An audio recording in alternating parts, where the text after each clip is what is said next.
I'm an artist. I play music. I'm a musician. I did some theater in the past. I did a lot of things regarding art. I write poetry now. I write poems, and I also work, support organizations. And somebody would say, where is the art there?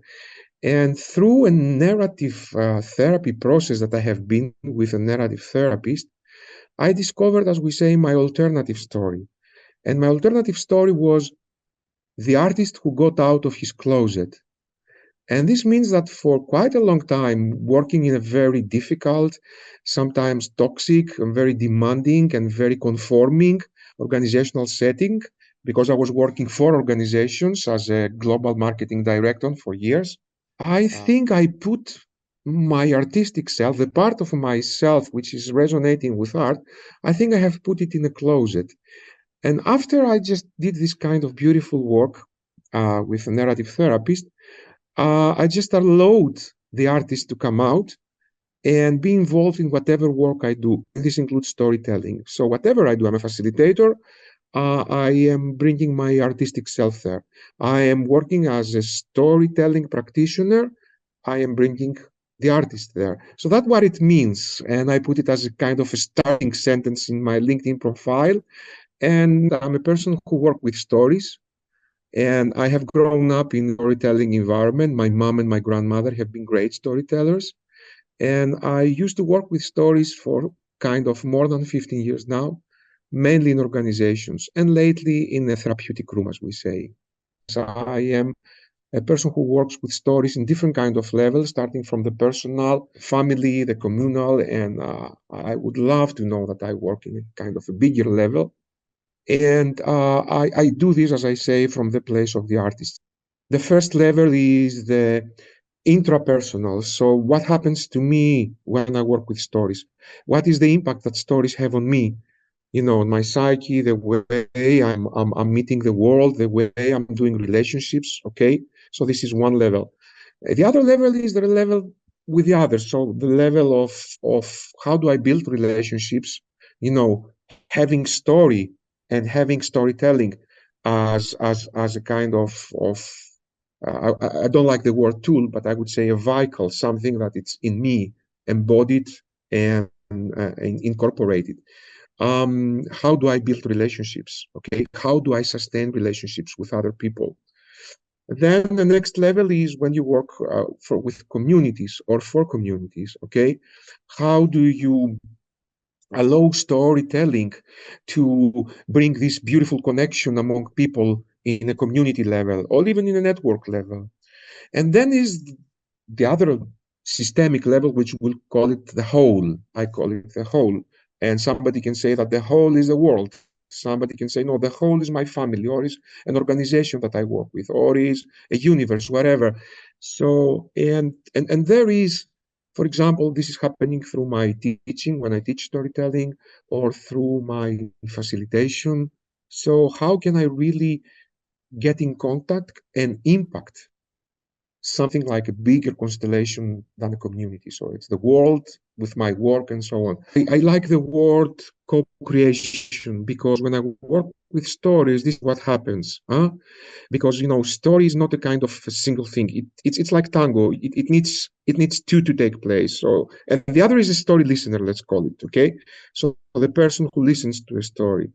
So from the strategic perspective, the way I work with stories is not this fictional thing. So let's create a story, or this idea of working in an academic way, like, okay, there is a structure, there is a plot, there is a subplot. No, or even taking a lot of theories that we have from the storytelling realm, like the hero's journey. No, I don't work so much with that. What I do is that I actually find ways to invite people to share their own stories, authentic stories, okay? And by that, allowing connection to emerge, make meaning also, because when people share stories, they make meaning of the complex world we live into. Also, I work a lot with leaders. So, and we say that if you want to influence somebody, you need to have a relationship with this person. You cannot just do it just like that. And in order to have a relationship with the other, I think stories is a beautiful way to connect. By listening to a story in a deep, profound way, allows you to drag, to elicit a better story from the storyteller. So, and this is a very beautiful thing. It's like when you are there with full presence as a listener, listening to a story, the story you get is probably the best you could get. It's a great story.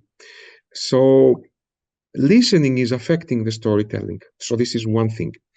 The other thing, it comes to my mind, this beautiful quote from John Berger, the late John Berger, great novelist, who said that if I'm a storyteller, it's because I listen. And also, this is a beautiful quote that gives the listening the essence and the value and what it deserves. The relationship between stories and future.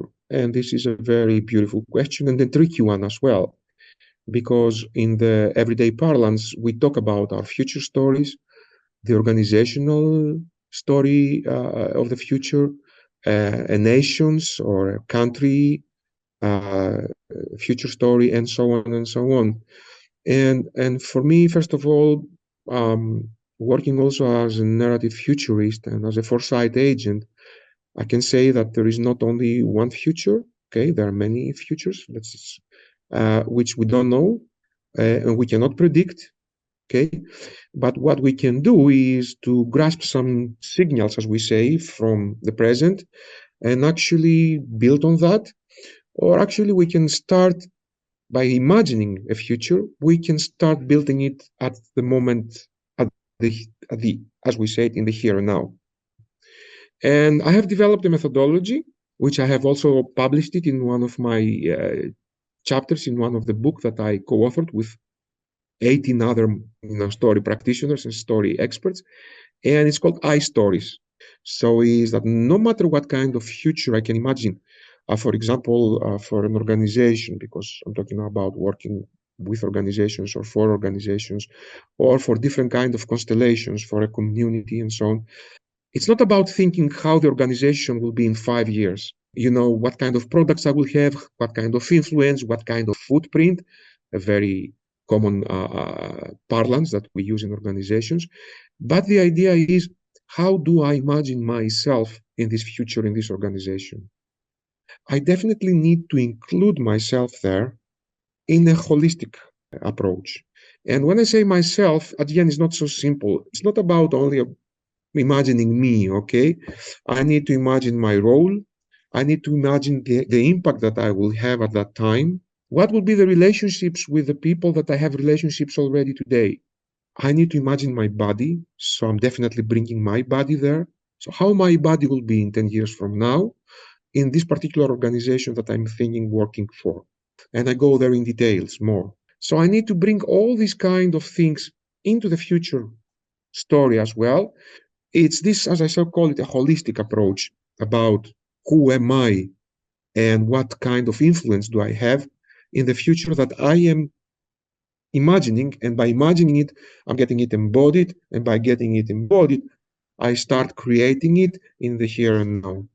And the idea is, when I do that, I'm really getting connected with it in the present. And I may start working on that kind of potential future of self in the very present. This is how I imagine the future stories. The world has become so cruel and so, devastating. We are also thinking in a way that we victimize ourselves. And we can see this as a polarity, huh? And what I usually say is that most of the time, the stories that they could help us to move towards a better future, let's call it better future, probably they are in the in-between space, huh? They are not so much in the polarities, the victim and the hero. And normally the in-between space is the one that it is most of the times underrepresented and underdeveloped. And my part of my work is to enrich this space with different kind of stories, because maybe there we can find the alternative stories that we want to live more of, or each one of us wants to live more of, rather than being a hero in the present and in the future, or a victim in the present and in the future. So it's the middle ground that we need to explore and actually co-explore. One of my main things about working with storytelling is the relationships. So we have always three things in the middle. It's the storyteller, the story listener, and the story. So I think that in the in-between space is where the story can live by itself. Because at the time that it goes out from us, story has its own life, which means that it can change, it can be influenced by other stories, and definitely it can impact others because we are not always there to impact people if we want, if this is our goal. Yeah, so our story is the one that really influences others and maybe allows them to make meaning as well. I mean, each one of us is a very complex unit, okay? So it's not something like a recipe that we can just say that what we need as a society is more of this. I mean, we can go into platitudes. Yes, of course, we need more health, we need more cooperation, we need more, whatever. Maybe what we need more is to find ways to get together and co-explore, you know, what kind of stories we need to live more of. So before we come to the solution, which is this is the story we need, let's just have a kind of inquiry with all these beautiful qualities that we have as humans. So genuine curiosity, humility, appreciation, gratitude, generosity. If we have these qualities in the relationships, that they are going to be the foundation in order to think what kind of stories we would like to live more of, then probably it will be much easier for these stories to emerge. There is a beautiful quote, a small saying, a small quote from a person that I admire. He is a story coach. His name is David Drake.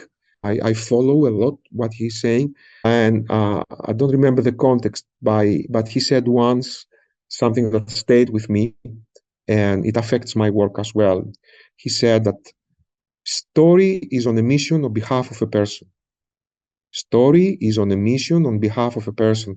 So that's a very serious thing. So we need to be aware of what kind of stories we say, because then the stories get in a mission either to connect people, either to allow people make meaning, either to, as I say, influence people towards action or a direction in their life. So yeah, story is on a mission on behalf of us, and we need to be aware of that.